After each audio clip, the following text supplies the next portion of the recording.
Assalamualaikum warahmatullahi wabarakatuh. Perkenalkan, nama saya Vanessa Ramadhani dari kelas 94. Di sini saya akan menceritakan kisah Nabi Musa alaihissalam. Pada zaman dahulu, Mesir dipimpin oleh raja bernama Fir'aun yang mengakui dirinya sebagai Tuhan. Fir'aun terkenal sebagai raja yang sangat sombong dan juga sewenang-wenang, hingga memperbudak penduduknya sendiri. Suatu ketika, Fir'aun bermimpi bahwa seluruh Mesir terbakar kecuali rumah-rumah Bani Israel. Ia pun mengumpulkan para peramal dan ahli sihir untuk menafsirkan mimpinya tersebut. Para peramal menafsirkan bahwa akan lahir seorang bayi laki-laki keturunan Bani Israel yang akan membinasakan penduduk Mesir. Ia pun sangat ketakutan dan menyuruh para pengawalnya untuk membunuh seluruh bayi laki-laki keturunan Bani Israel yang lahir. Nabi Musa alaihissalam lahir bertepatan dengan pembunuhan massal tersebut. Ibunda Musa amat senang dan juga khawatir dengan kelahiran bayi laki-lakinya itu. Dalam kebimbangannya itu, Allah mengilhamkan Ibunda Musa agar menghanyutkan Nabi Musa alaihissalam ke sungai Nil. Dihanyutkanlah Nabi Musa alaihissalam ke sungai Nil. Ternyata muara sungai itu sampai di kerajaan Fir'aun. Nabi Musa ditemukan oleh Asia, istri Fir'aun. Asia yang tidak bisa hamil pun ingin merawat bayi malang tersebut dan membawanya ke hadapan Fir'aun.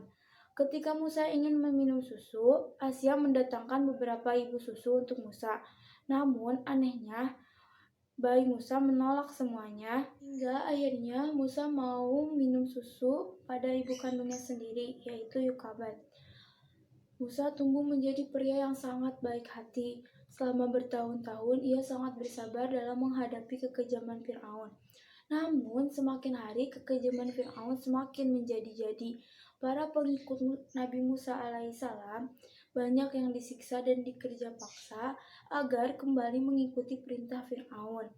Istri Fir'aun yang dulu merupakan ibu angkat Nabi Musa alaihissalam turut mengikuti ajaran Nabi Musa. Dan ketika Fir'aun mengetahui hal tersebut, Fir'aun langsung menyiksa istrinya sendiri hingga meninggal dunia. Nabi Musa kemudian berdoa kepada Allah agar Fir'aun dan para pengikutnya diberikan azab. Datanglah di mana Mesir dilanda kemarau yang sangat panjang, hewan ternak dan pepohonan banyak yang mati, wabah penyakit di mana-mana. Dalam keadaan demikian, para utusan Fir'aun mendatangi Nabi Musa agar berdoa kepada Allah untuk mencabut azab itu. Nabi Musa alaihissalam bersedia berdoa kepada Allah agar mencabut azab itu dengan syarat Fir'aun membiarkan Nabi Musa alaihissalam dan para pengikutnya pergi meninggalkan Mesir. Namun, setelah azab itu berhenti, Fir'aun malah mengingkari janjinya. Para pengikut Nabi Musa masih dikerja paksa dan banyak yang disiksa. Kemudian, datanglah wahyu dari Allah agar Musa dan para pengikutnya pergi meninggalkan Mesir secara diam-diam. Nabi Musa dan para pengikutnya pun pergi pada malam hari agar tidak diketahui oleh Fir'aun. Namun, Fir'aun tetap mengetahuinya.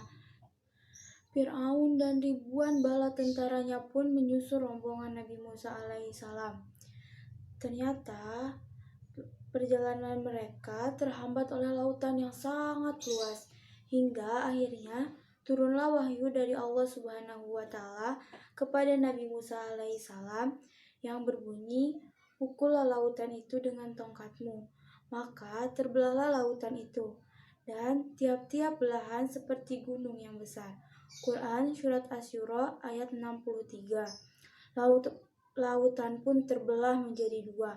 Nabi Musa dan rombongannya pun melewati dasar lautan yang kering.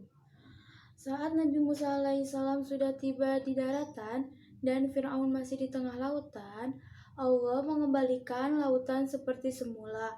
Fir'aun dan prajuritnya tenggelam di dasar laut. Saat Fir'aun hampir tenggelam, dia sempat mengucapkan bahwa dia termasuk orang yang percaya kepada Allah. Namun, pengakuan yang di akhir hayatnya itu sudah tidak diterima lagi oleh Allah Subhanahu wa Ta'ala.